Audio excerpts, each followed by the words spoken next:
Kita akan persiapkan hati dan pikiran kita di hadapan Tuhan.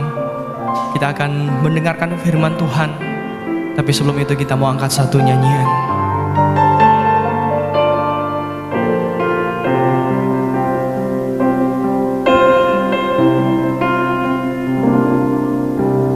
Betapa dahsyat Engkau Tuhan, Pencipta segala yang ada, dulu sekarang sampai selamanya. Hanya Engkau Tuhan, tak terselami pikiranmu, tak terukur panjang setiamu. Dulu sekarang sampai selamanya. Hanya Engkau Tuhan, Tuhan ku sembah Engkau Yesus. Hanya Engkau Allah di hidupku, tiada yang lain, hanya Kau, hanya Engkau Tuhan selamanya. Kau tetap Allah walau dunia semua bergoncang, tak tergoyahkan. Kau tetap Allah.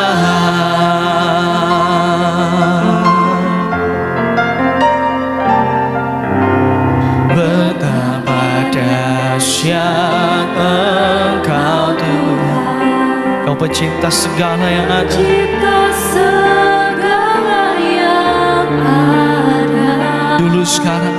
dulu sekarang sampai selamanya. Hanya Engkau Tuhan, tak terselami pikiranmu, tak terukur panjang setiamu. Dulu sekarang sampai selamanya. Hanya Engkau Tuhan, hanya Engkau Tuhan ku sembah Engkau Yesus. Hanya Engkau Allah di hidupku, tiada yang lain Tuhan, tiada yang lain, hanya hanya Engkau selamanya. Kau tetap Allah walau dunia semua bergoncang, semua bergoncang,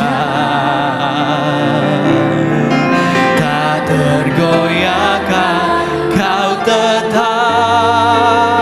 aku sembah, ku sembah Engkau Yesus. Hanya Engkau Allah di hidupku, tiada yang lain, hanya Engkau Tuhan, selamanya. Kau tetap Allah, kami Tuhan, walau dunia semua bergoncang.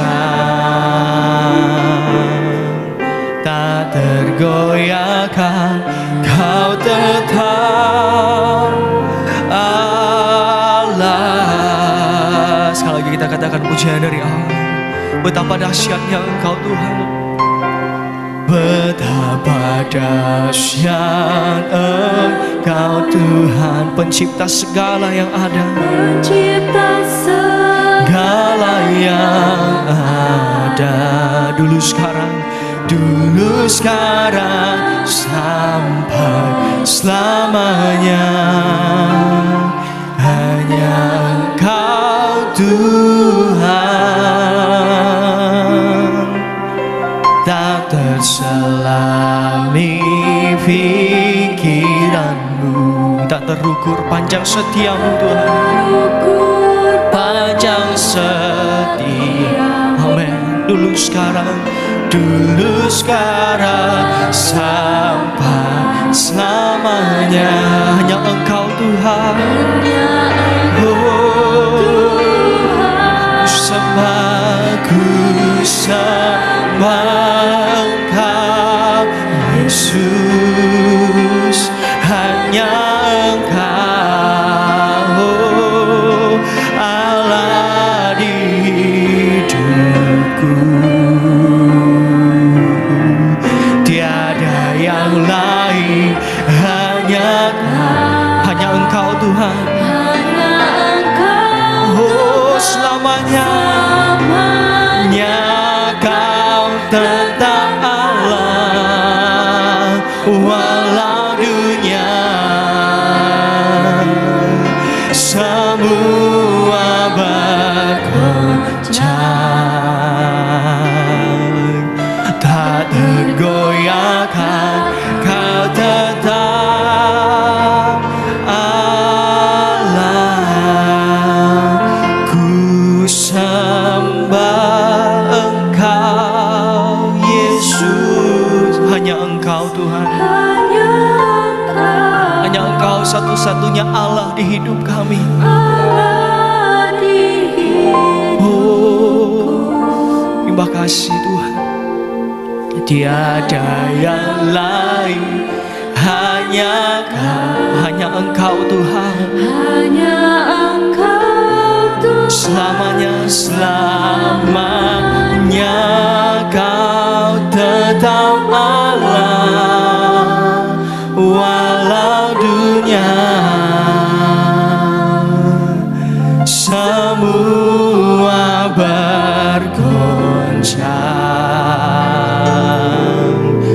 tak tergoyahkan. Kau tetap. Mari saudara, sambil kita bangkit berdiri, katakan, ku sembah Engkau Tuhan. Ku sembah Engkau Yesus, hanya Engkau Tuhan. Hanya Engkau, oh Allah di hidupku. Amin. Tiada yang lain Tuhan, tiada yang lain, hanya Engkau. Oh, selamanya Kau tetap Allah, walau dunia semua bergoncang,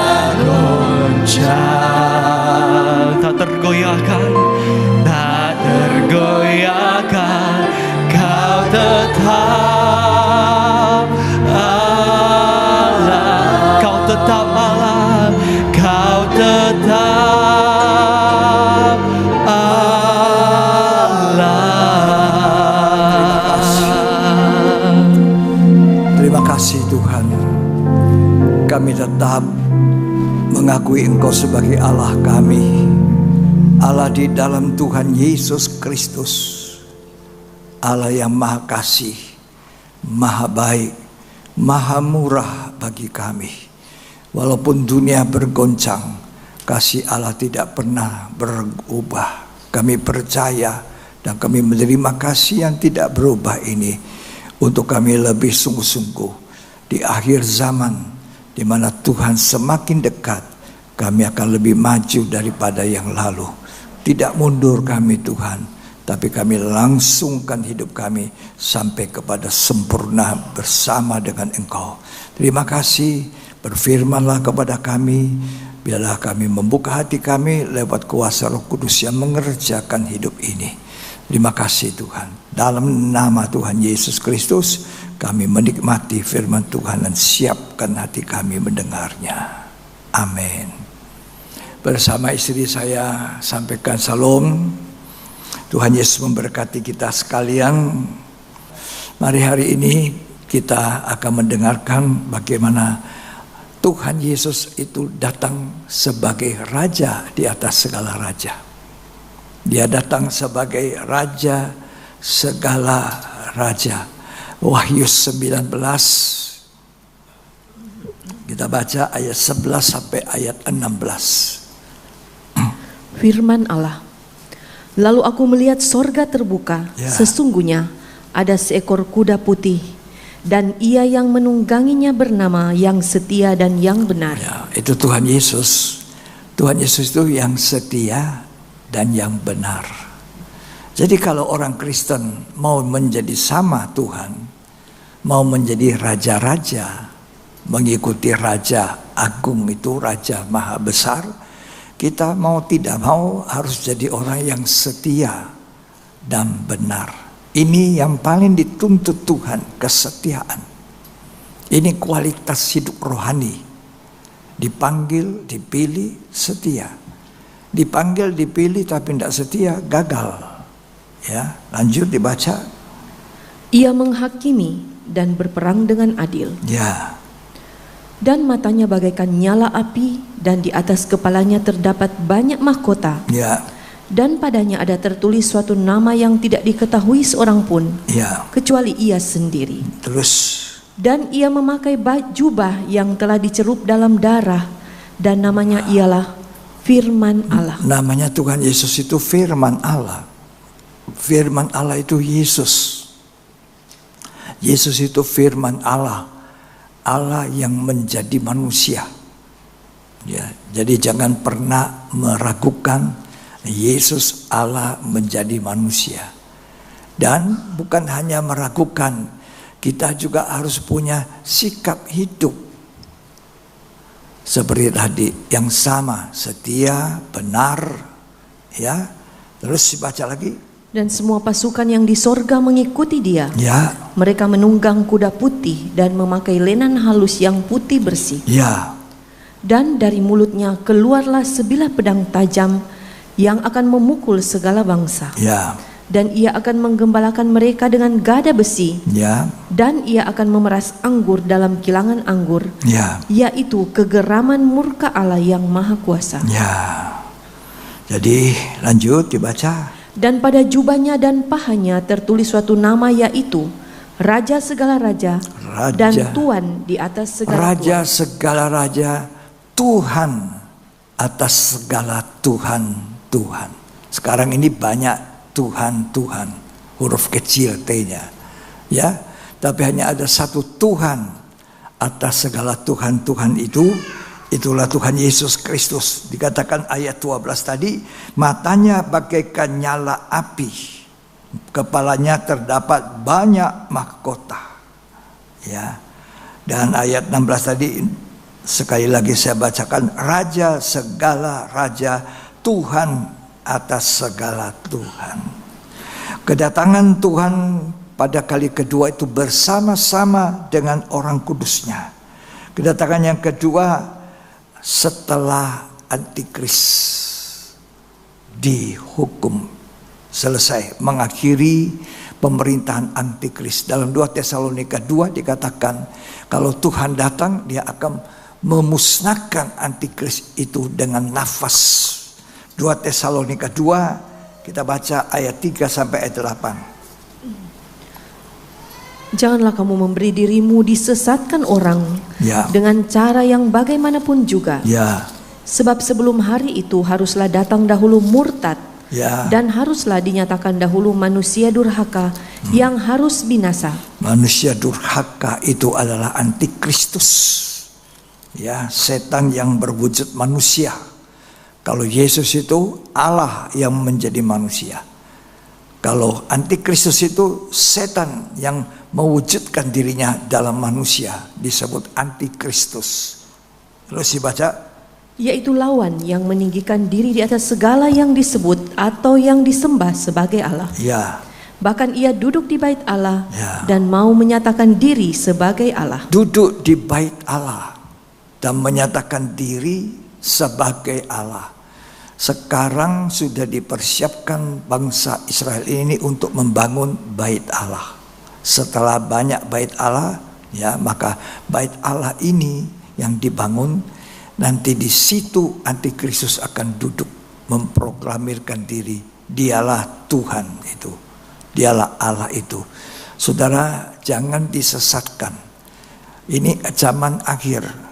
Gereja Tuhan harus belajar mendengar firman yang benar, firman yang menyakiti daging kita, firman yang harus tahan kita mendengar, supaya kita lebih dewasa dan mengerti, ya, bahwa nanti langit dan bumi lenyap.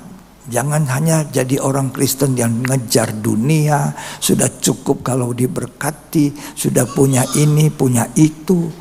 Tapi saudara, itu semua nanti lenyap. Alkitab mengatakan demikian. Ya, terus baca. Tidakkah kamu ingat bahwa hal itu telah kerap kali kukatakan kepadamu? Ya. Ketika aku masih bersama-sama dengan kamu?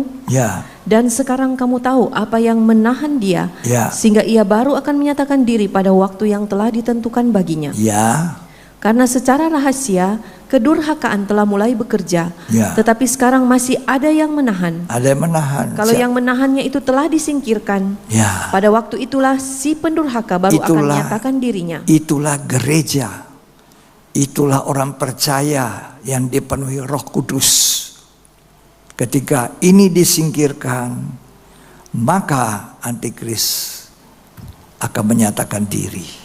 Terus Tuhan Yesus akan membunuhnya dengan nafas mulutnya dan akan memusnahkannya kalau ia datang Kalau kembali. ia datang, Tuhan Yesus itu memusnahkan antikris hanya dengan nafas mulutnya. Jadi antikristus itu, ya, akan menduduki bait Allah, dan disitulah terjadi masa kesusahan besar 3,5 tahun. Ya, setelah itu Tuhan akan datang. Tapi sebelum antikris, gereja Tuhan yang hidup dengan benar, hidup baik, hidup sungguh-sungguh dan dewasa, ya, takut Tuhan lebih daripada banyak orang, ini lebih dulu diangkat, disingkirkan. Kalau Tuhan izinkan kita hidup sampai dekat-dekat masa itu, marilah kita menjadi orang Kristen yang diangkat oleh Tuhan. Angkat hidup-hidup, disingkirkan, tidak masuk di masa zaman sengsara besar ini, aniaya besar, zaman antikristus. Nah, biarlah kita boleh diselamatkan, tapi kalau orang masuk di zaman aniaya ini, maka dia akan harus menebus dengan sengsara. Ya, tidak bisa berjual beli. Harus memakai tanda binatang itu 666. Ya. Jadi mari kita memikirkan ini, merenungkan dengan baik. Bukan hanya jadi Kristen dari dulu sampai sekarang sama saja, tidak berubah. Mohon Tuhan, ada doa yang lahir dari hati yang paling dalam.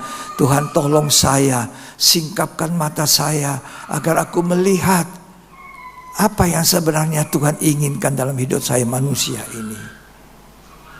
Ya, jangan acuh tak acuh. Ya, jangan jadi Kristen pasif. Ya, jangan hanya merindukan berkat di dunia. Itu pasti Tuhan kasih pemeliharaan.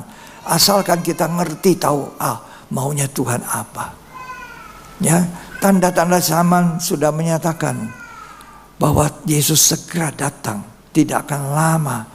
Saya berulang mengatakan, di dalam Wahyu mengatakan langit dan bumi lenyap. Lenyap itu artinya tidak ada apa-apanya lagi, nggak ada bekas. Jadi kalau kita mau memiliki dunia ini, kita hilang lenyap, tidak ada apa-apanya. Memang sekarang kita sukar untuk percaya. Tapi percayalah, firman Allah itu tidak pernah salah. Ya, mari kita perhatikan baik-baik. Dikatakan setelah nanti disingkirkan itu, antikris datang. Ya, ayat 9 kita baca sampai ayat 12. 2 Tesalonika 2 ayat 9 sampai 12. Kedatangan si pendurhaka itu adalah pekerjaan iblis dan akan disertai rupa-rupa perbuatan ajaib, tanda-tanda dan mujizat-mujizat palsu. Jadi orang Kristen jangan hanya ingin perbuatan ajaib, tanda ajaib, mujizat. Nanti orang Kristen ini kena mujizat palsu, perbuatan ajaib palsu. Karena selalu cuma menginginkan mujizat. Mujizat ada dari Tuhan kalau kita sungguh-sungguh dengan Tuhan. Ya, tapi jangan selalu menginginkan, nanti ketipu. Lanjut.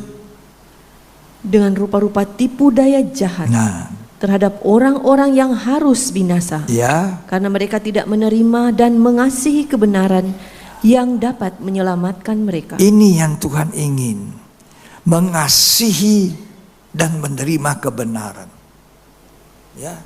Jadi Tuhan mau kita mengasihi kebenaran. Apa itu kebenaran? Firman-Mu adalah kebenaran. Itu yang kita terima.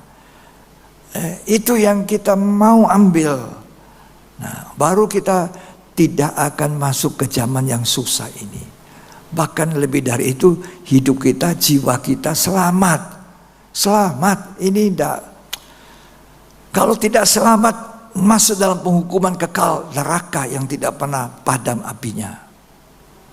Kita mungkin remehkan hari-hari ini. Oh, pendeta itu bikin takut-takut. Pendeta tidak bikin takut-takut. Pendeta baca dari ayat yang dibacakan kepada jemaat. Ya, tidak boleh hanya menakut-nakuti anak-anak kecil itu dia takut-takuti, tidak. Ya, pendeta tidak menakuti. Itu tugas tanggung jawab kami. Kalau tidak menyampaikan, kami salah. Ya, menyampaikan serba salah. Kadang-kadang orang tidak bisa terima. Tapi ini dikatakan orang-orang yang harus binasa karena apa? Tidak menerima dan mengasihi kebenaran. Kebenaran itu firman yang dapat menyelamatkan kita. Ayat 11. Dan itulah sebabnya Allah mendatangkan kesesatan atas mereka. Ya. Yang menyebabkan mereka percaya akan dusta. Nah, jangan terima banyak pemberitaan yang tidak landasannya Alkitab. Sekarang ini zaman penyesatan. Banyak orang disesatkan, banyak orang menyesatkan. Ya, makanya Tuhan taruh seorang gembala.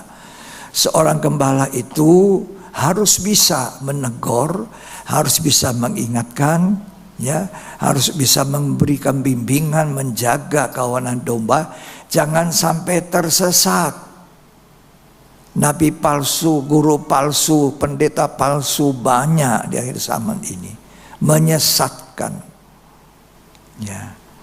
Di dalam ayat 12 ya dikatakan supaya dihukum semua orang yang tidak percaya akan kebenaran. Jadi kalau hari ini kita dengar kebenaran firman, kita tidak terima, tidak percaya. Dongeng itu. Ya. Petrus bilang, aku bukan dongeng. Aku menyaksikan Tuhan. Ya. Tapi banyak orang pikir itu dongeng. Dikatakan supaya dihukum semua orang yang tidak percaya dan akan kebenaran yang suka kejahatan. Ya, berhenti berbuat jahat. Petrus bilang, aku bukan dongeng. Nubuat yang disampaikan Alkitab ini bukan dongeng. Ini harus kita perhatikan. Coba kita baca. 2 Petrus 1. 2 Petrus pasal 1 ayat 16. Sebab kami tidak mengikuti dongeng-dongeng isapan jempol manusia. Tidak mengikuti dongeng isapan jempol. Ya. Terus ketika kami memberitahukan kepadamu kuasa dan kedatangan Tuhan kita Yesus Kristus sebagai raja. Ya. Tetapi kami adalah saksi mata dari kebesarannya. Hari ini saya beritakan kedatangan Yesus sebagai raja. Petrus mengatakan, kami tidak ikuti dongeng. Ini bukan dongeng. Orang Kristen memperingati hari kelahiran Tuhan. Percaya. Ya, percaya Yesus lahir di kandang katanya. Lahir di Bethlehem. Orang Kristen percaya Yesus itu mati di kayu salib, naik ke sorga sesudah bangkit dari kubur. Orang Kristen percaya. Orang Kristen memperingati. Gak main kalau hari Natal, pesta, ya. Tetapi datangnya Tuhan ini nubuatan, belum terjadi, tapi itu pasti terjadi. Dan Petrus mengatakan, aku tidak mengikuti dongeng. Dongeng itu cerita kosong, cerita yang tidak betul. Ya, lanjut dibaca ayat yang ke-17. Kami menyaksikan bagaimana ia menerima kehormatan dan kemuliaan dari Allah Bapa. Ya. Ketika datang kepadanya suara dari Yang Maha Mulia, yang mengatakan, inilah anak yang kukasihi. Ya, jadi kita harus jadi saksi mata. Kita harus punya pengalaman pribadi dengan Tuhan lewat firman. Firman yang mengubah saya, firman yang membaharui saya, firman yang menegur saya. Firman itu dialami. Nah, kalau kita alami itu, maka kita melihat Tuhan dalam firman. Kita tidak ikuti dongeng. Terus ayat 18. Suara itu kami dengar datang dari sorga, ketika kami bersama-sama dengan Dia di atas gunung yang kudus. Terus dengan demikian kami makin diteguhkan oleh firman yang telah disampaikan oleh para nabi. Alangkah baiknya kalau kamu memperhatikannya sama seperti memperhatikan pelita yang bercahaya di tempat yang gelap sampai fajar menyingsing dan bintang timur terbit bersinar di dalam hatimu. Ayat 20. Yang terutama harus kamu ketahui ialah bahwa nubuat-nubuat dalam kitab suci tidak boleh ditafsirkan menurut kehendak sendiri.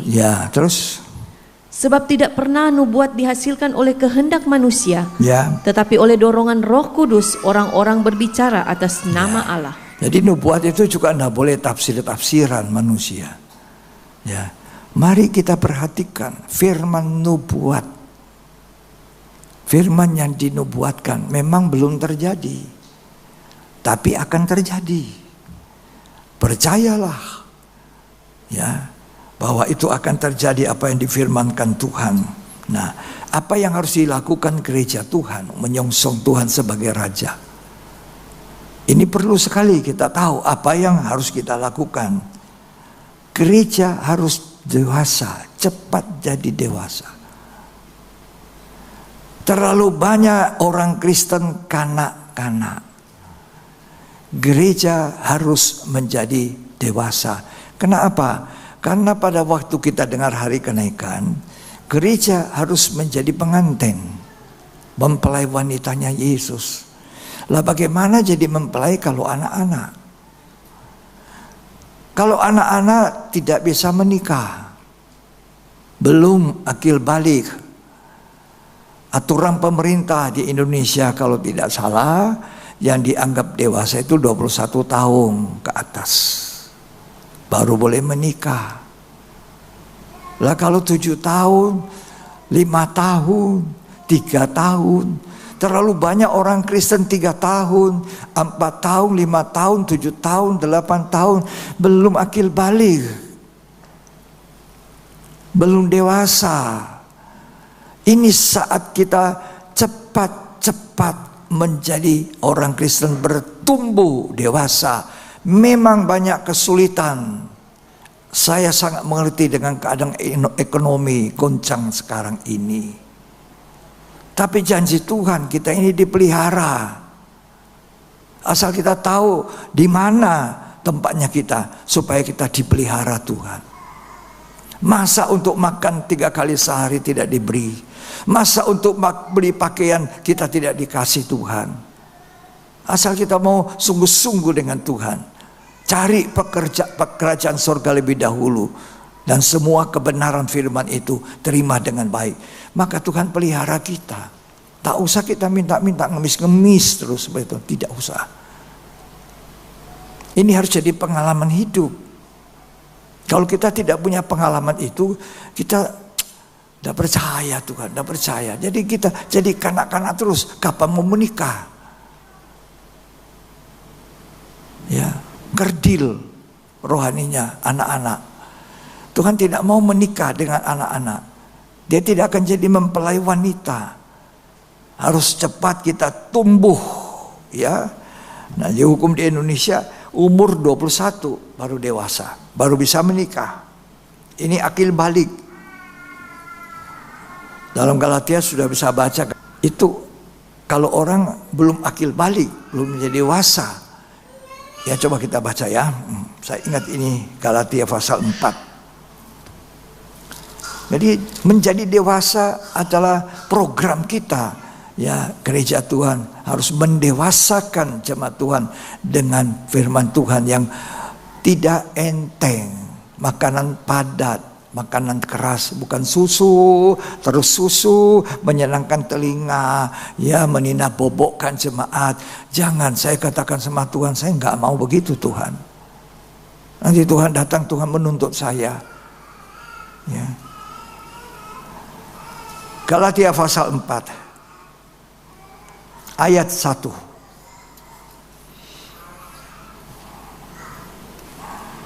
Tak ada lagi perhambaan.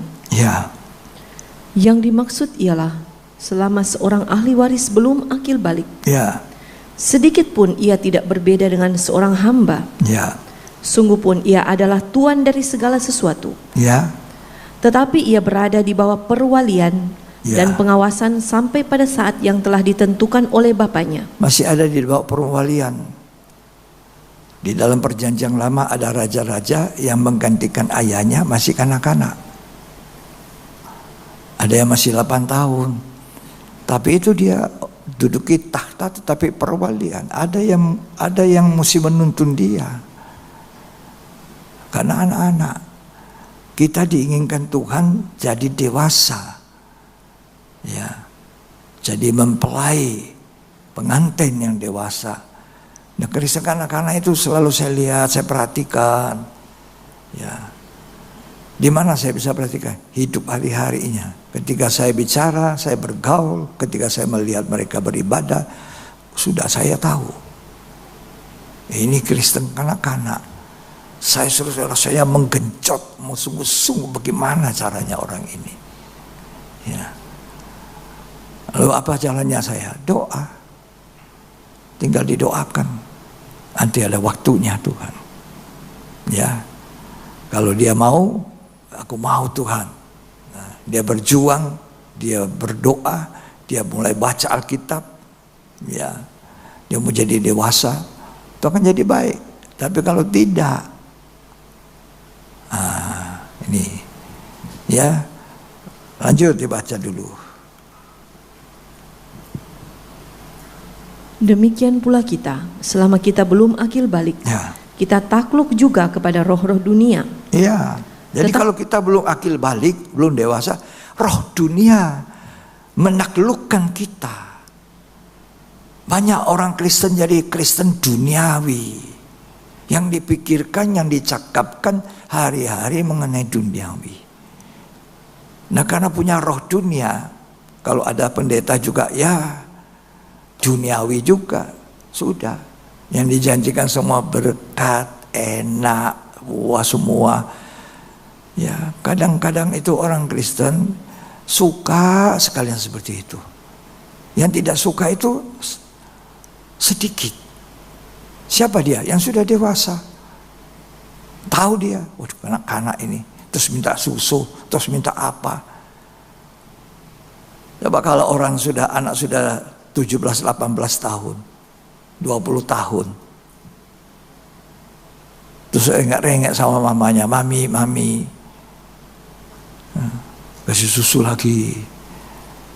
Bubur. Gimana? Lembek sudah. Orang Kristen harus jadi dewasa, menyongsong Tuhan. Raja yang dewasa, pengantin yang dewasa. Ya. Makanannya anak-anak itu lunak, susu. Tapi orang dewasa makanannya makanan padat. Ibrani 5. Baca ya. Ayat yang ke-11, silakan. Peringatan supaya jangan murtad. Ya. Tentang hal itu banyak yang harus kami katakan. Ya. Tetapi yang sukar untuk dijelaskan karena kamu telah lamban dalam hal mendengarkan. Ya. Sebab sekalipun kamu ditinjau dari sudut waktu, sudah seharusnya menjadi pengajar. Ya. Kamu masih perlu lagi diajarkan asas-asas pokok dari penyataan Allah. Ya, sudah harusnya jadi dewasa, jadi guru, malah diajar terus. Diajar pun belum tentu terima. Terus. Dan kamu masih memerlukan susu, bukan makanan keras. Ya, makanan keras tidak untuk anak-anak. Terus. Sebab barang siapa masih memerlukan susu, ia tidak memahami ajaran tentang kebenaran. Ya. Sebab ia adalah anak kecil. Anak kecil. Susu. Tidak mengenal ajaran tentang kebenaran. Tidak bisa membedakan kebenaran ini dan kebenaran itu. Terus. Tetapi makanan keras adalah untuk orang-orang dewasa yang karena mempunyai panca indera yang terlatih. Ya. Untuk membedakan yang baik daripada yang jahat. Jadi makanan padat, bukan makanan keras saja, makanan padat. Makanan padat itu untuk orang dewasa. Kalau masih kecil dikasih bubur dihaluskan, digiling sampai halus. Kalau sudah mulai lebih besar dikasih bubur yang tidak perlu digiling. Kalau sudah lebih besar lagi dikasih makan nasi. Ya, mulai lebih padat. Itu makanan keras, itu makanan padat. Kalau sudah lebih dewasa lagi, makanan lebih keras lagi. Kalau masih bayi, tidak bisa makan daging. Daging ayam tidak bisa. Karena masih bayi. Kalau sudah mulai dewasa, dia makan daging ayam. Nah, orang Kristen banyak sekali minta susu. Ditegur firman Tuhan, tersinggung, marah. Marah. Ya. Jadi makanan lunak itu hiburan, lucu-lucu. Ya. Saudara-saudara, kalau saudara mengembalikan persepuluhan, maka Tuhan membuka tingkap langit. Buat senang sekali dia. Kalau saudara memberi, maka kamu akan diberi. Waduh, dia senang sekali. Kalau orang dewasa rohani tidak perlu diajarin seperti itu. Dia mengerti. Dari Allah kembali kepada Allah. Selesai. Aku mengasihimu Tuhan, aku taat kepada perintahmu. Itu kan orang dewasa. Jadi pendeta tidak selalu harus berkhotbah persembahan, persepuluhan, diberkati dan sebagainya. Ya. Dan pendeta tidak boleh khotbah untuk pompa-pompa jemaat itu supaya dapat persepuluhan. Tidak boleh. Makanya saya selalu mengatakan sebaiknya pendeta-pendeta hamba Tuhan melayani dengan cinta, kasih kepada Tuhan. Itu kan perintah Tuhan. Kepada Petrus sebelum naik ke surga, Simon Petrus anak Yohanes, kasihkah kau akan daku? Gembalakan domba-dombaku. Jadi kalau saudara menggembalakan harus dengan cinta, dengan kasih. Karena gembala itu kadang-kadang diseruduk oleh kambing-kambing tanduk. Ya, sakit itu. Bukan tidak sakit. Tapi dia tetap harus melayani. Seperti Musa diperintahkan membawa kambing domba, ya, ayahnya, mertuanya ayah pergi ke gunung. Ya. Kambing domba digembalakan ke padang gurun. Waktu saya baru datang ke Manado, saya tanya Tuhan, Tuhan, saya mau bawa kemana jemaat? Kalau Tuhan percayakan saya jemaat, Tuhan percayakan saya sebagai gembala, mau saya bawa kemana? Kemana arahnya? Ya. Lalu Tuhan jawab saya di kitab Keluaran itu pasal 2. Sampai hari ini saya masih ingat. Ayo kita baca ya, kitab Keluaran.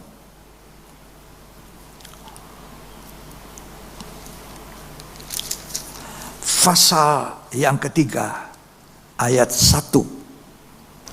Adapun Musa, ia biasa menggembalakan kambing domba Yitro mertuanya, imam di Midian. Ya. Sekali ketika ia menggiring kambing domba itu ke seberang padang gurun, sampailah ia ke gunung Allah, yakni gunung Horeb. Nah, waktu itu Tuhan bukakan saya, mata rohani saya, bahwa Musa biasa menggembalakan kambing domba Yitro mertuanya imam di Midian. Jadi saya baca sini kambing domba.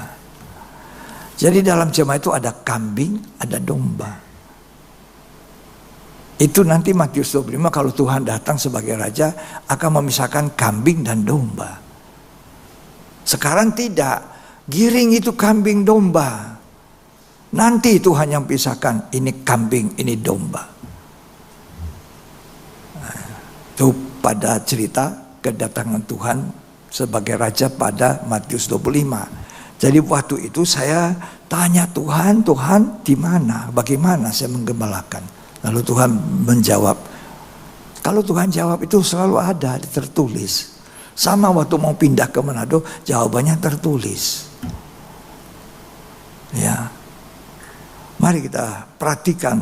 Dia menggiring kambing domba. Kemana? Ke seberang padang gurun.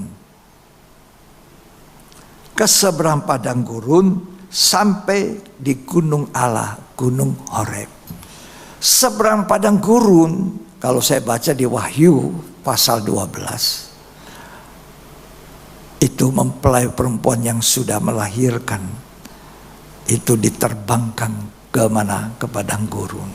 Baca ya, Wahyu 12. Jadi Tuhan taruh di dalam hati saya pengajaran untuk membawa gereja sempurna, dewasa. Sementara saya juga berjalan ke arah situ. Karena gembala itu harus berjalan di depan. Domba-dombanya ikut dari belakang. Ada juga kambing-kambing. Ya, tapi tidak usah pusing, nanti kambing-kambing terpisah. Ya. Kita baca Wahyu 12.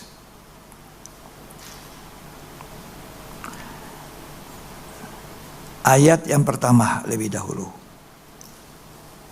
Perempuan dan naga. Ya. Maka tampaklah suatu tanda besar di langit.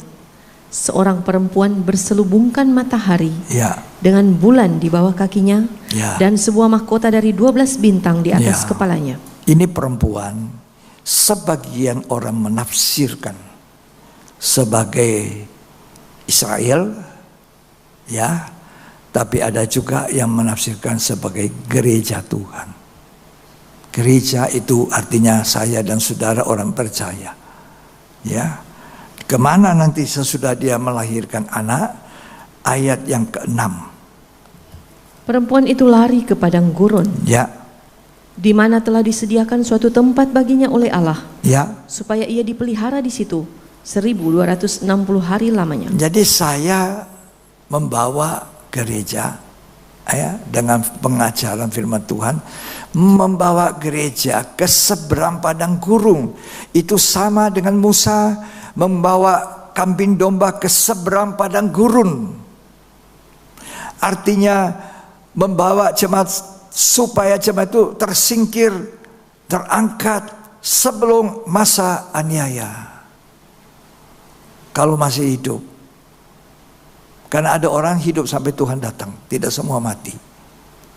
Kalau boleh kita semuanya masih hidup, tersingkir, terangkat. Perempuan itu lari ke padang gurun. Apa sebabnya di padang gurun? Karena di padang gurun Tuhan pelihara jauh dari mata ular 1260 hari. 1260 hari itu sama dengan 3 tahun setengah. 3,5 tahun itu masa aniaya besar zaman antikris. Jadi saya harus menggiring kambing domba, harus menggiring jemaat Tuhan. Tugas saya menggiring itu supaya tidak masuk di masa aniaya antikris.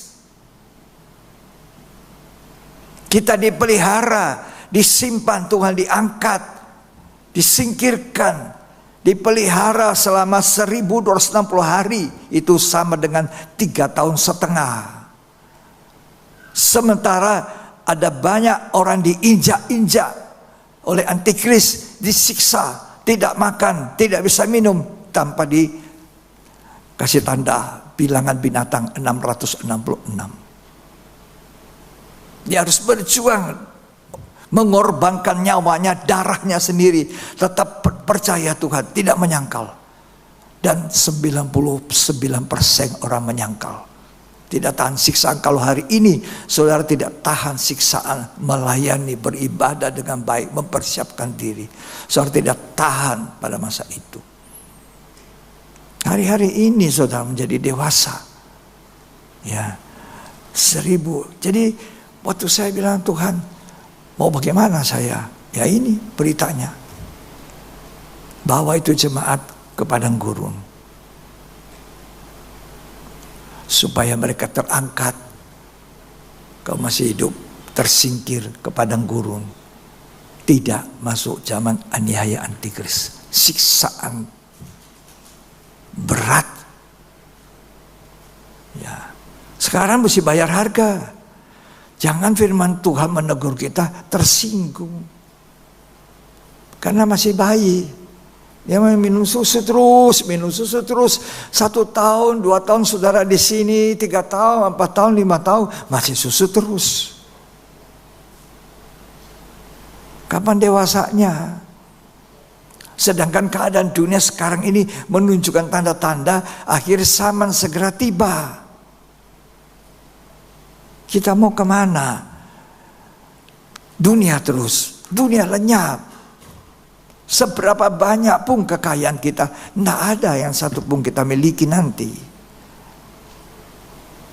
Seberapa banyak pangkat kita, paling tinggi apa? Jenderal bintang 4. Dulu ada jenderal bintang 5, ada berapa presiden? 2 barangkali bintang 5. Nggak ada yang bintang 6. Mau kemana kita? Pertanyaannya, kemana kita? Jadi orang Kristen saya mesti bagaimana? Jadi tugas saya memberikan pengajaran firman Tuhan, menggiring kambing domba ke padang gurun sampai di gunung Horeb. Apa itu gunung Horeb? Supaya mereka menikmati pesta kawin anak domba. Mereka bisa memerintah sebagai raja-raja 1000 tahun lamanya.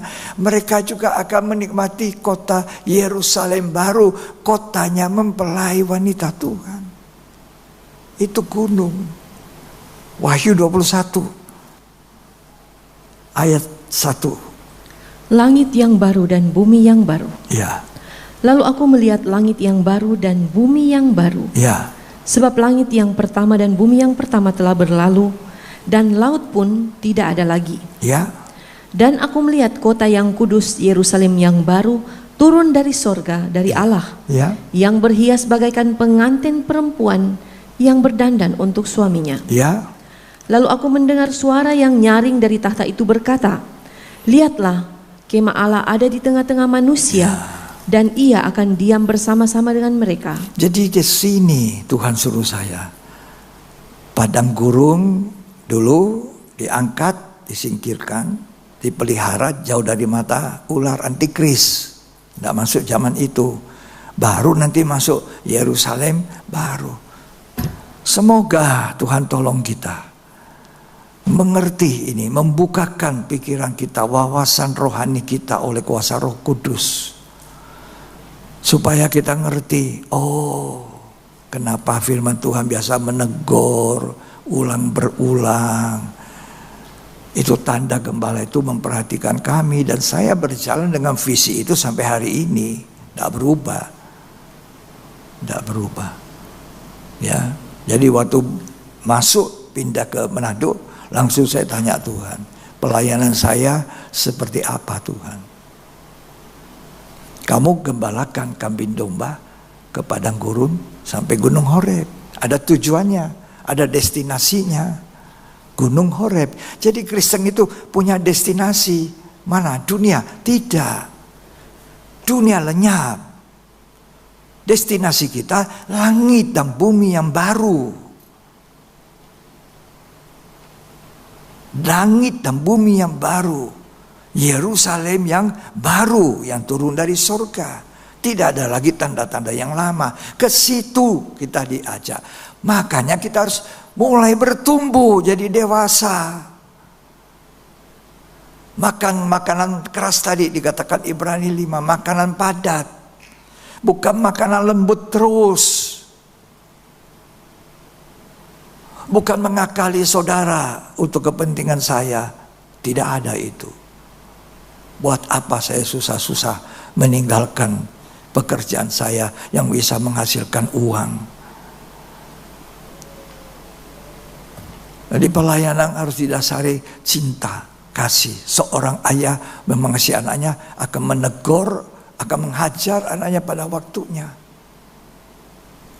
Nah, banyak orang Kristen marah ketika ditegur, tersinggung. Ya, mari kita hari-hari ini dengan satu kecepatan bertumbuh menjadi dewasa. Ya. Kemudian apa lanjut yang kita harus buat?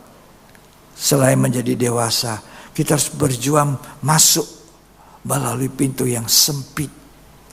Lukas 13 ayat 22. Siapa yang diselamatkan? Ya.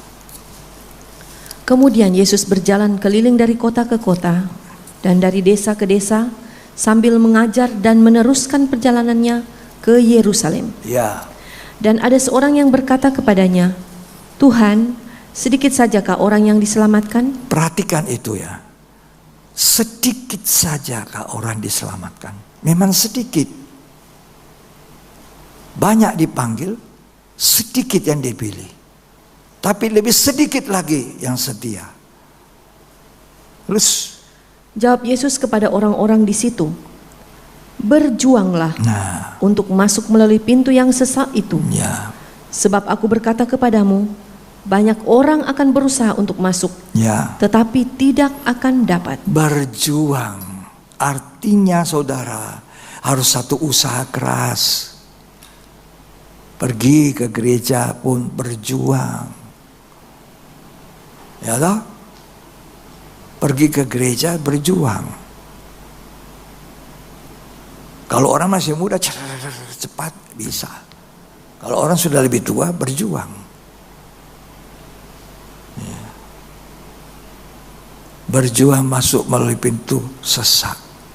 Kalau kita ke pesta, ke mall, ya enggak usah berjuang, dengan kangkung saja.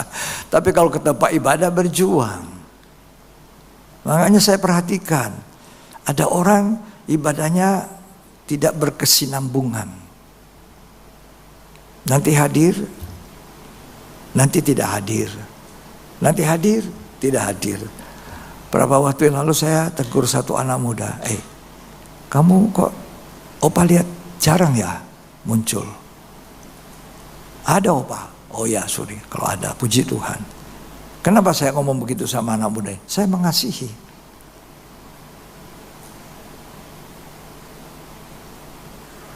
Ya, kalau tidak mengasihi saya tidak tanya. Lo perhatikan, apain? Ya, toh.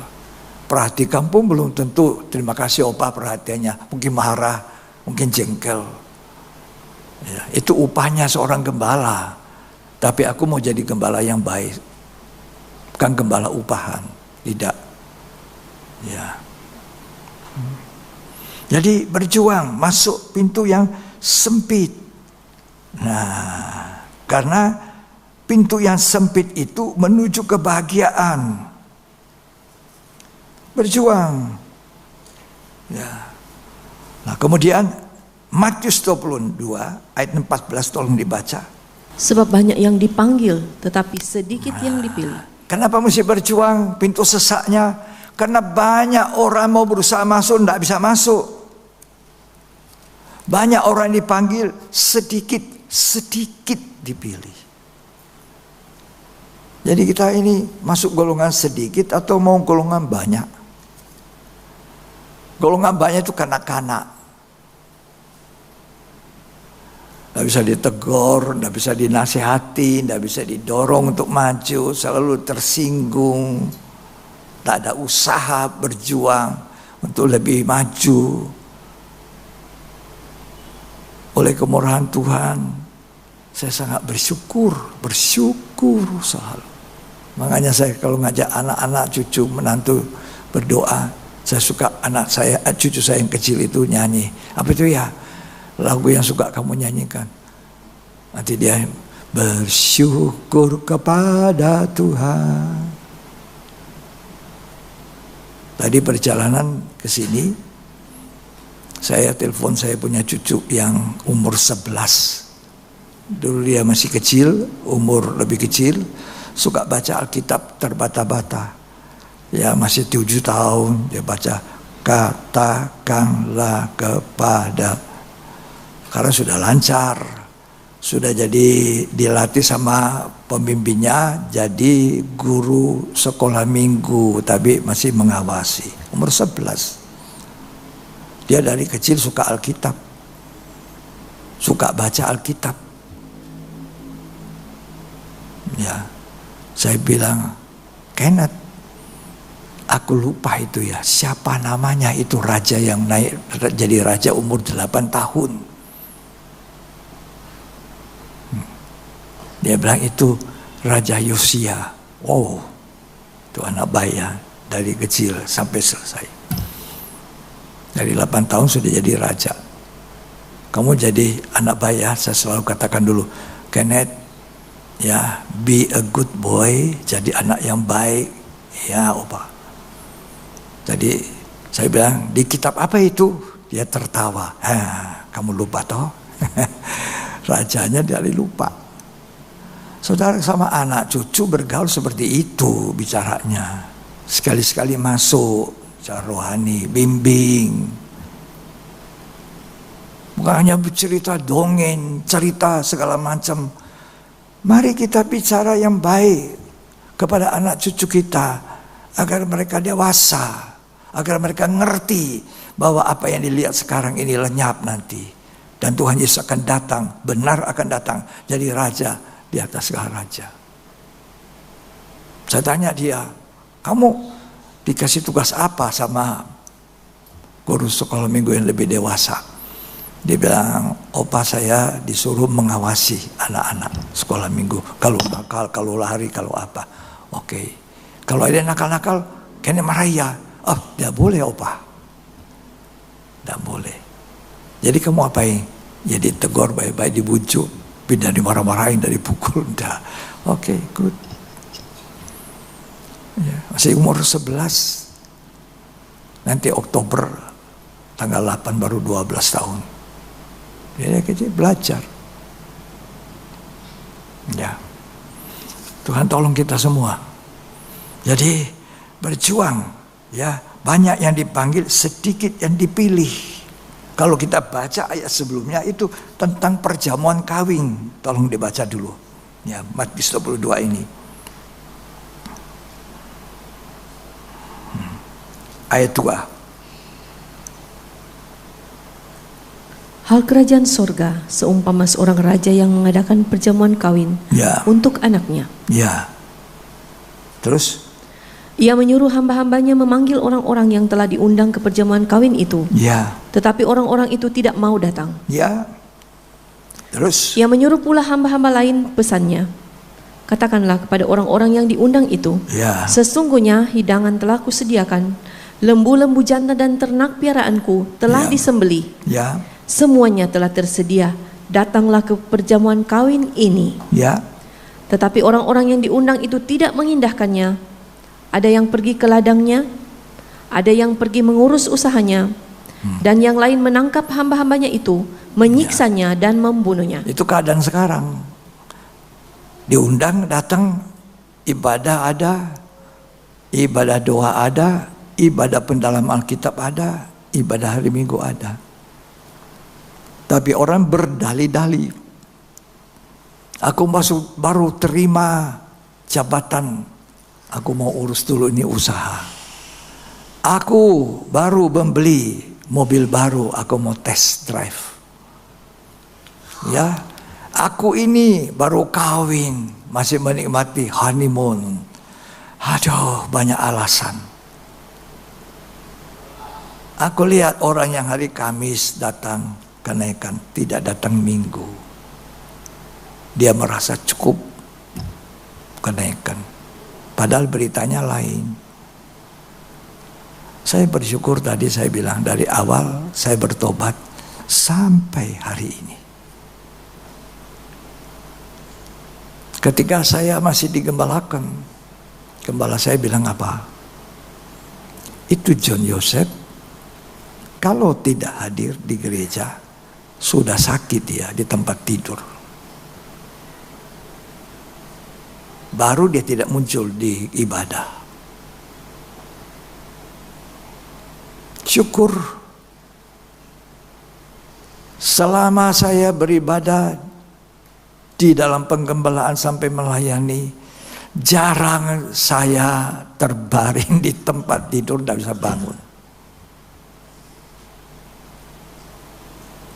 Oh iya, jarang saya nggak bisa bangun di tempat tidur.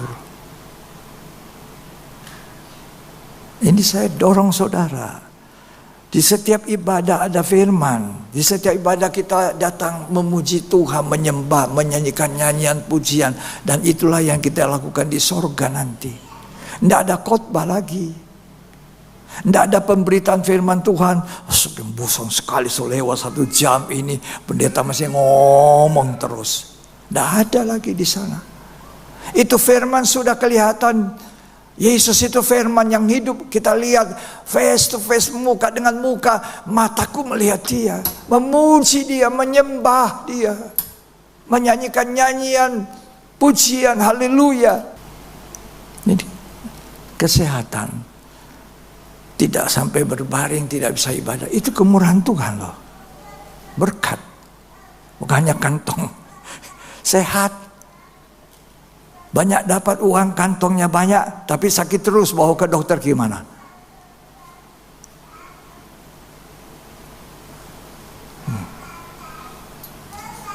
Nah, raja yang bikin pesta itu banyak orang berdalih-dalih.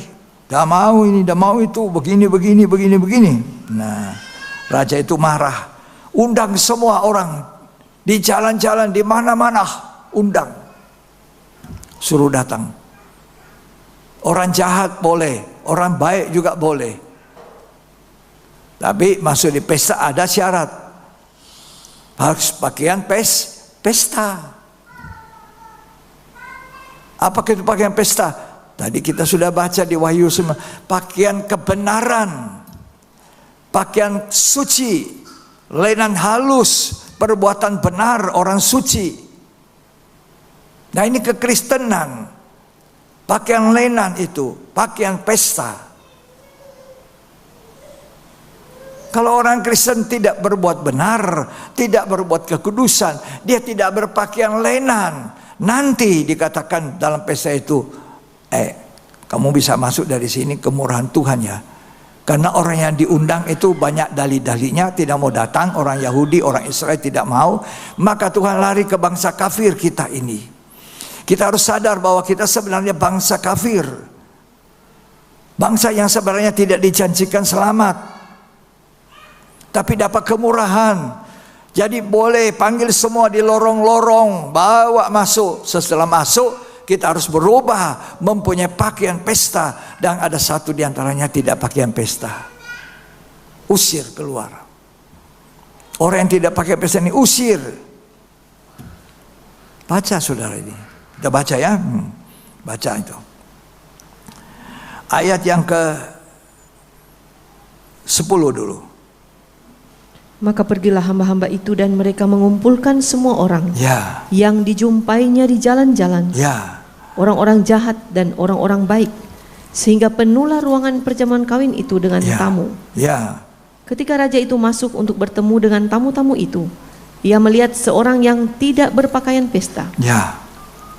Terus? Ia berkata kepadanya, "Hai saudara, bagaimana engkau masuk kemari dengan tidak mengenakan pakaian pesta?" Iya, masuk di sini harus pakaian pesta, kata raja itu. Orang itu diam saja. Ya, terus? Lalu kata raja itu kepada hamba-hambanya, ya. "Ikatlah kaki dan tangannya, ya. dan campakkanlah orang itu ke dalam kegelapan yang paling gelap. Ya. Di sanalah akan terdapat ratap dan kertak gigi." Nah, saudara, Alkitab mengatakan tadi ayat 14, banyak dipanggil, sedikit yang dipilih. Dalam Wahyu 17 ayat 14 tolong dibaca. Kita mesti perhatikan ini. Bukan banyaknya, banyak tapi itu semua kanak-kanak. Suka dengar lelucon, suka dengar yang ketawa-ketawa pendetanya. Ya, terus dibaca Wahyu 17 ayat 14. Mereka akan berperang melawan anak domba. Ya. Tetapi anak domba akan mengalahkan mereka. Ya. Karena ia adalah Tuhan di atas segala Tuhan dan ya. Raja di atas segala raja. Iya. Mereka yang berperang. Terus? Mereka bersama-sama dengan dia juga akan menang. Ya. Yaitu mereka yang terpanggil, yang telah dipilih, dan yang setia. Jadi orang yang dipanggil, dipilih, setia, bersama Raja itu, kita bersama Yesus Raja di atas segala raja, jadi pemenang. Kalau kita dipanggil, dipilih, setia. Kalau Matius 22, banyak dipanggil, sedikit yang dipilih. Titik. Tapi yang dipilih itu kalau setia, makanya setia itu kunci. Seorang pelayan Tuhan harus setia. Seorang yang melayani singers, pujian, musik, setia. Kalau orang tidak setia itu tidak baik. Kualitasnya jelek. Terpaksa saya omong begitu. Karena Alkitab mengatakan, orang yang dipanggil, dipilih itu orang yang setia. Saya suka istri saya setia. Istri saya suka saya setia. Saudara tidak suka mau dapat suami yang tidak setia kan? Betul? Yang belum menikah. Yang belum menikah suka dapat istri yang tidak setia toh? Nah, itu kan jelas. Saudara suka kepada pegawai yang tidak setia? Kan tidak suka. Ya. Saudara senang memuji pembantu yang setia. Dulu saya ada seorang orang kerja pembantu 13 tahun bersama saya di sini. Membantu kami. Kalau dia tidak meninggal, belum meninggal, dia akan tetap masih. Istri saya menemukan dia di jalan. Istri saya ada di depan rumah di Makassar, dia pergi lihat anak-anak, dia jalan. Nangis. Terus istri saya panggil, "Kenapa kamu menangis?" "Orang nipu uangnya." Nah, istri saya lihat orang ini, minta maaf ya, cacat atau kusta atau apa. Tangannya, ya, sampai saya pernah bawa ke dokter gigi di sini. Dokter gigi agak takut, sebenarnya tidak usah takut, dia bukan kusta. Saya kasih tahu dokternya.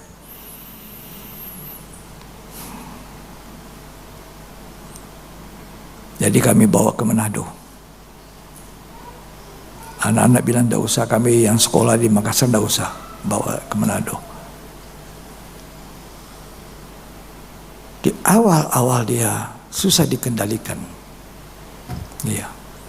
Saya harus bayar telepon mahal. Kita tidak pakai, tidak ada HP, telepon rumah. Saya pergi cetak, dia punya laporan di kantor telepon. Kenapa banyak sekali ini telepon ke Makassar? Ternyata dia seenaknya kalau kami tidak ada, atau dia telepon mahal. Terus saya tegur dia, "Kamu telepon ke Makassar?" "Iya." Dia menangis. Ini orang ditegur baik, akan jadi baik kalau dia menangis. Jangan orang ditegur pasang actionnya. gitu. Ini tidak, nangis dia. Nangis. Saya bilang, kenapa? Menyesal. Tidak akan berbuat lagi. Tidak akan berbuat lagi. Dan betul dia bertobat. Satu waktu dia datang kepada kami. Bolehkah saya panggil papa dan mama? Saya sudah tidak punya papa dan tidak tahu papanya, dan tidak tahu mamanya. Saya temukan di jalan. Dia sedang jalan menangis. Oh boleh, kamu mau panggil papa? Panggil aja. Panggil mama. Panggil. Jadi dia panggil kami ini papa dan mama. Pun dimarahi, ditegur, dia menangis. Dia minta ampun, maafkan saya papa, maafkan saya mama. Kalau kami makan di mall, satu meja atau makan di rumah makan, orang heran. Dia panggil kami papa dan mama. Loh, kami dulu makan bersama. Itu kan orang kerja saya. Tapi satu meja makan. Makan di Raja Sate, makan di Wisata Bahari. Saya bawa ke dokter terkenal, Prof. Manopo almarhum. Semua dokter-dokter istimewa yang layani dia waktu sakit. Waktu dia mau meninggal sakit di rumah sakit, jemaat layani. Waktu dia dapat uang, dia selalu bagi-bagikan orang muda naik kendaraan. Dokter Mei layani dia, ganti pampersnya. Bayangkan Dokter Mei ganti, orang kerja saya. Ya, beberapa jemaat lagi layani. Sampai kita ibadah, dia di rumah sakit. Saya spesial gaji orang untuk jaga dia di rumah sakit.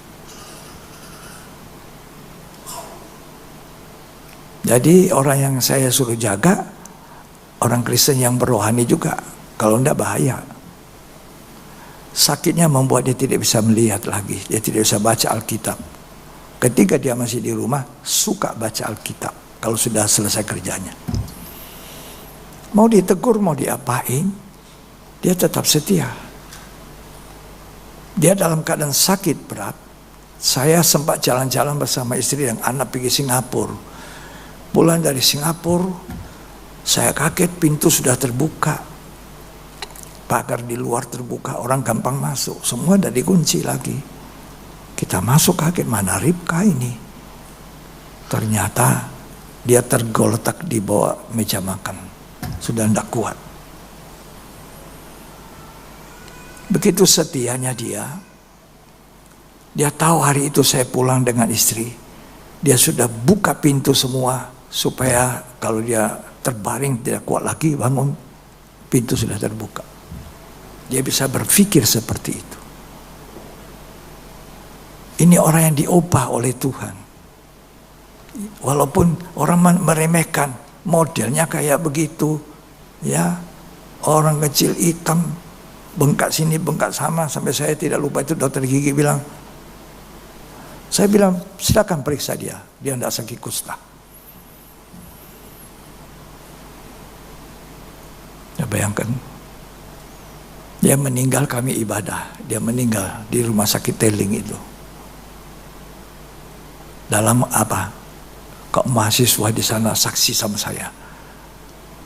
Om, dia minta dibacakan Alkitab dulu, minta didoa. Kami semua berdoa di dalam ini.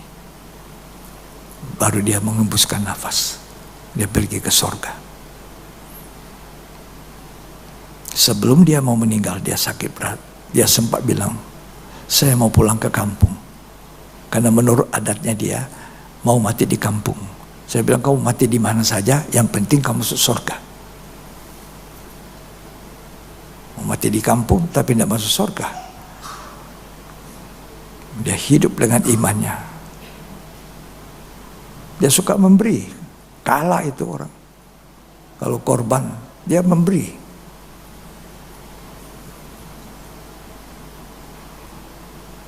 Setia. Ditegur. Dinasihati. Setia. Ini, daging ini. Pintu sesak sempit. Dewasa. Atau menyongsong kedatangan Tuhan. Dipanggil, dipilih. Setia. Setia sampai akhir. Ikut Tuhan sepenuh hati. Layani. Dia satu orang. Layani kami 2 orang. Mulai dari ngepel, rumah cukup besar. Bersihkan tiap hari, cuci piring, semua dikerjakan. Kalau sudah ditegur, dia menangis. Maafkan saya papa, maafkan saya mama. Saya salah. Ini yang jujur. Ya, orang tidak bisa ditegur, tidak bisa dimarahi.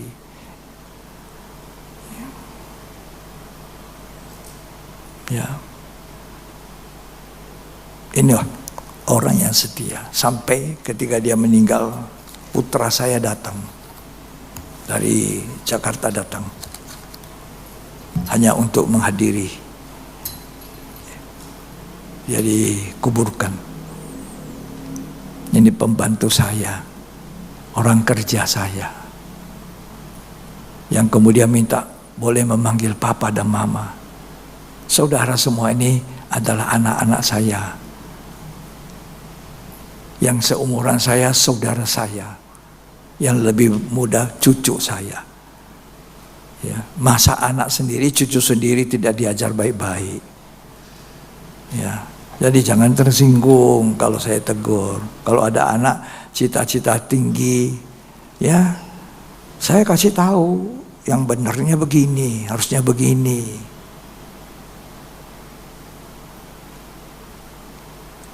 Supaya kita semua masuk pesta kawin anak domba. Supaya kita semua boleh memerintah sebagai raja-raja.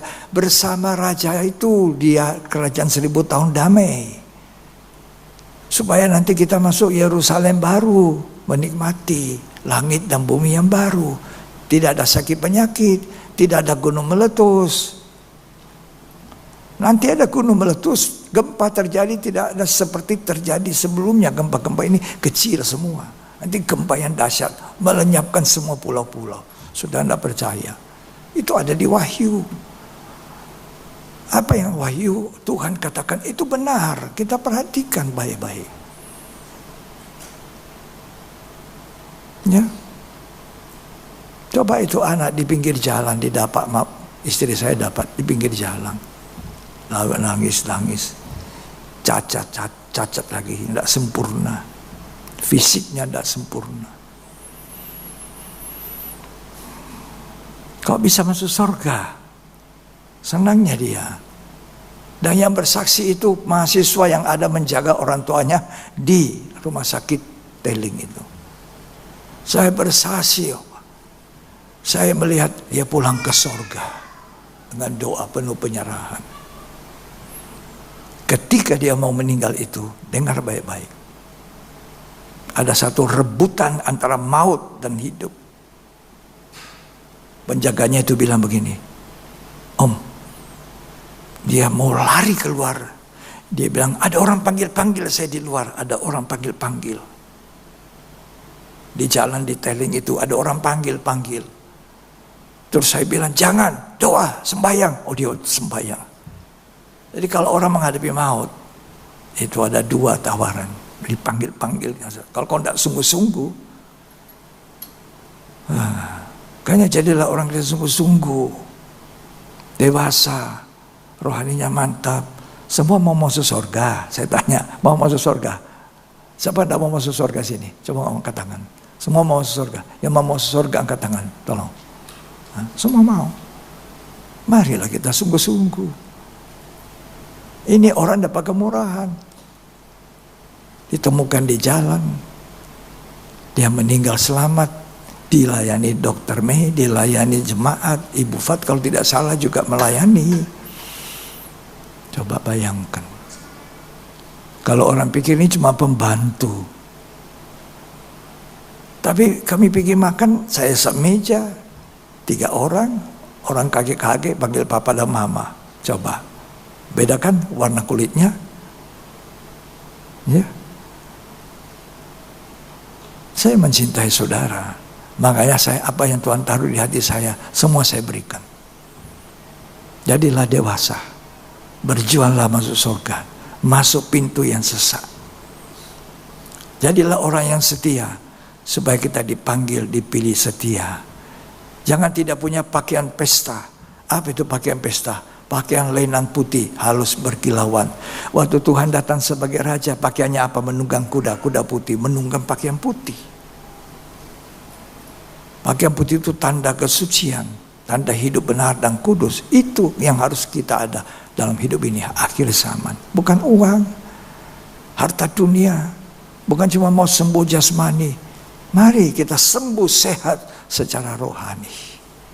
Nanti dia akan datang raja di atas segala raja. Kita ada bersama, memerintah sebagai raja-raja di dalam kerajaan 1000 tahun damai. Jangan tidak masuk. Jangan tidak masuk pesta nikah. Jangan tidak memerintah di kerajaan 1000 tahun. Jangan tidak masuk Yerusalem baru. Tidak menghuni langit dan bumi yang baru. Tuhan bilang, lihat aku jadikan segala sesuatu baru. Baru semua. Mari kita jadi baru hari-hari ini. Perbaiki aku Tuhan. Saya sudah salah, perbaiki. Tuhan Yesus memberkati kita. Mari kita bangkit. Kita menyembah Tuhan.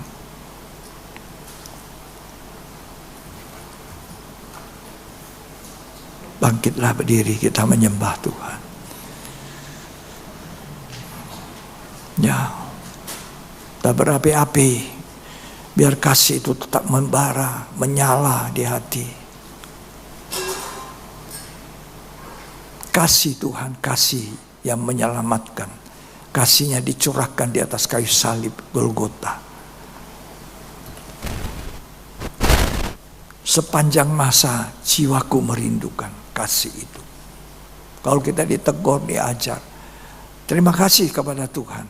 Ya, mari. Kasih Tuhan, kasih yang menyelamatkan.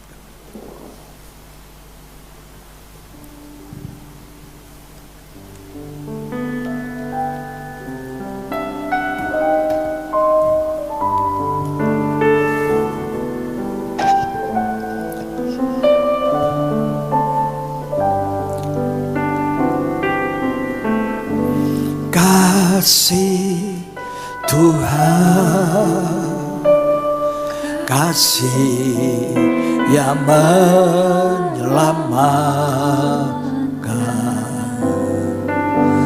Kasih Tuhan tak berkesudahan, berkesudahan. Sepanjang masa jiwaku merindu, sebab keagungan kasih ilahi. Kasih Tuhan, kasih yang menyelamatkan. Kasih Tuhan tak berkesudahan, sudahan. Sepanjang masa jiwaku merindu,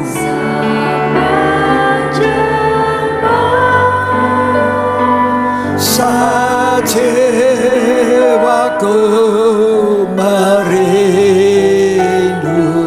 sebab keagungan kasih ilahi.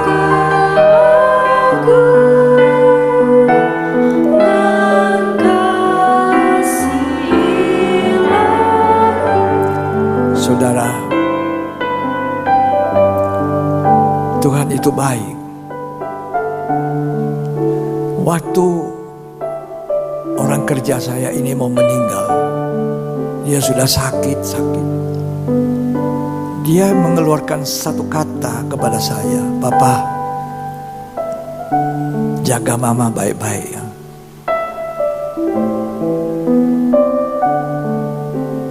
pembantu sakit, jaga baik-baik. Kasihan sama dia.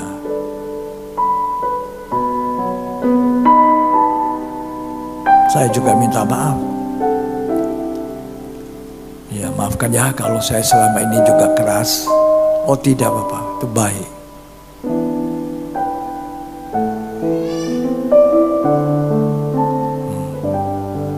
Kok ada orang kerja, pembantu bisa memberi saya nasihat, jaga mama baik-baik, minta maaf sebelum dia masuk rumah sakit dan meninggal di rumah sakit. Ini contoh saudara, orang dihinakan dan dianggap, tidak ada yang menganggap. Dokter pun hampir tidak mau periksa. Tapi Tuhan baik, menyelamatkan dia, berharga. Nanti dia menikmati Yerusalem baru, menikmati pesta kawin. Dia memerintah sebagai raja, dia punya modal tidak seperti itu lagi. Mari kita ini yang baik-baik, kita merasa diri kita terhormat, baik-baik. Makin hari kita makin baik, makin sempurna. Siapa yang merindukan kasih Tuhan? Nyanyikan nyanyian ini, angkat tangan. Kasih yang menyelamatkan, kasih Tuhan, kasih Tuhan tak berkesudahan, berkesudahan. Sepanjang masa jiwaku merindukan, sepanjang masa jiwaku merindu, sebab keagungan, sebab keagungan kasih ilahi. Kasih Tuhan, kasih menyelamatkan. Oh haleluya. Kasih yang menyelamatkan, kasih Tuhan, kasih Tuhan tak berkesudahan. Sudah sepanjang masa jiwaku merindukan Tuhan. Sepanjang masa jiwaku merindu, sebab keagungan kasih ilahi. Agungan kasih.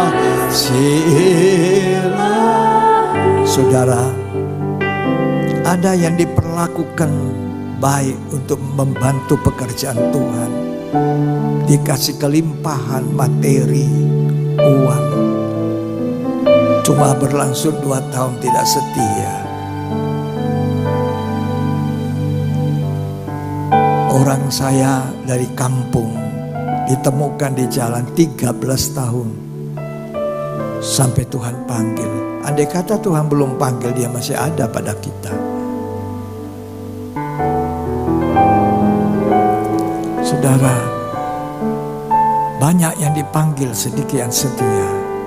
Tunjukkan kesetiaan saudara kepada Tuhan. Kasih Tuhan, kasih yang menyelamatkan, kasih Tuhan tak berkesudahan, berkesudahan.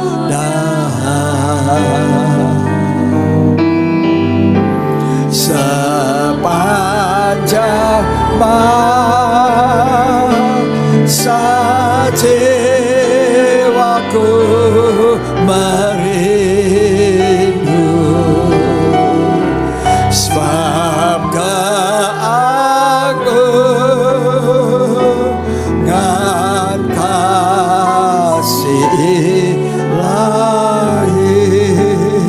kasih Tuhan. Tuhan setia sampai di atas kayu salib. Tuhan setia. Ya Allah, tunjukkan kesetiaan-Mu kepada Tuhan. Kasih Tuhan, oh haleluya, tak berkesudahan. Sepanjang masa jiwaku merindu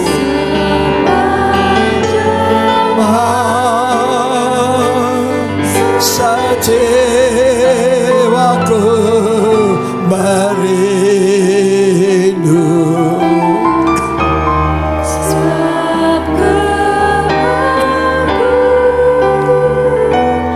Dan kasih, angkat tanganmu, angkat hatimu pada Tuhan.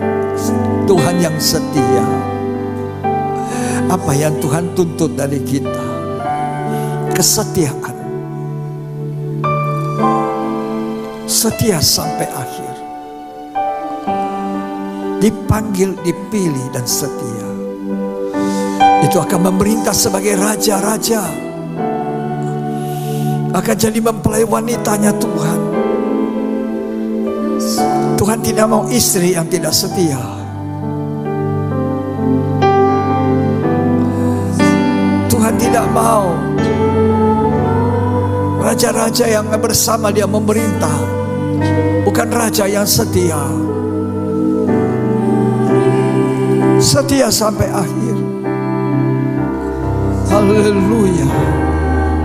Oh Rama Sangkar. Haleluya, haleluya. Oh Rama Yashur, Rama Sangkar, Rama. Kasih masih yang setia, begitu setia Tuhan itu. Tidak mundur, tidak mundur dengan melangkah dengan berat, dengan pikulan salib yang berat mengarah ke Golgota. Dan mati di atas kayu salib sampai akhir.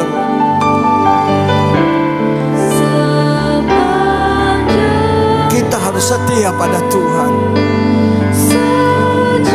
Dimulai perkara kecil di dunia, tunjukkan kesetiaan. Melayani pekerjaan Tuhan, setia. Dipercayakan uang, mamon, perkara kecil, kekayaan duniawi, setia. Tetap setia pada Tuhan. Engkau bisa menjadi raja-raja. Dan kau adalah orang yang berpakaian pesta masuk kawin anak domba. Biar cinta kasih Tuhan menyala di hati, tinggal di hati. Haleluya, haleluya. Terima kasih Tuhan. Haleluya, haleluya.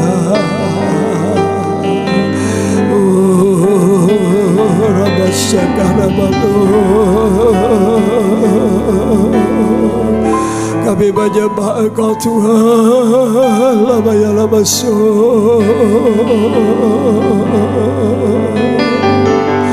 terima kasih Yesus. Terima kasih Tuhan. Terima kasih. Haleluya. Terima kasih Tuhan untuk firman-Mu. Haleluya, haleluya. Sudah lama kami tidak bisa menundukkan diri karena kami keras kepala Tuhan. Kami seenaknya karena kami masih kanak-kanak rohani. Tuhan tolong kami. Terima kasih Yesus. Terima kasih untuk firman-Mu. Dalam nama Yesus Kristus. Amin Tuhan.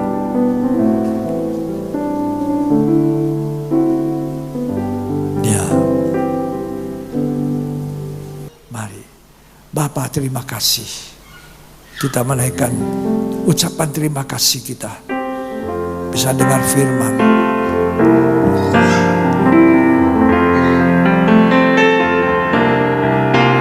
Bapa, terima kasih. Bapa, terima kasih. Bapa di dalam surga, ku beri terima kasih. Sekali lagi katakan, Bapa, terima kasih. Mari angkat tangan kita. Terima kasih. Bapa, terima kasih. Bapa di dalam surga, di dalam surga, ku beri terima kasih. Amin. Amin. Terimalah berkat yang terbaik, berkat dari persekutuan Bapa, Putra, dan Roh Kudus.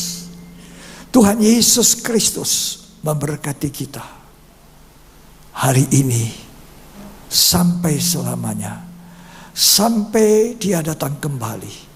Kita diberkati untuk memberkati, dan terimalah berkat itu di dalam nama Tuhan Yesus Kristus. Yang menerima berkat, mari kita aminkan bersama. Amin.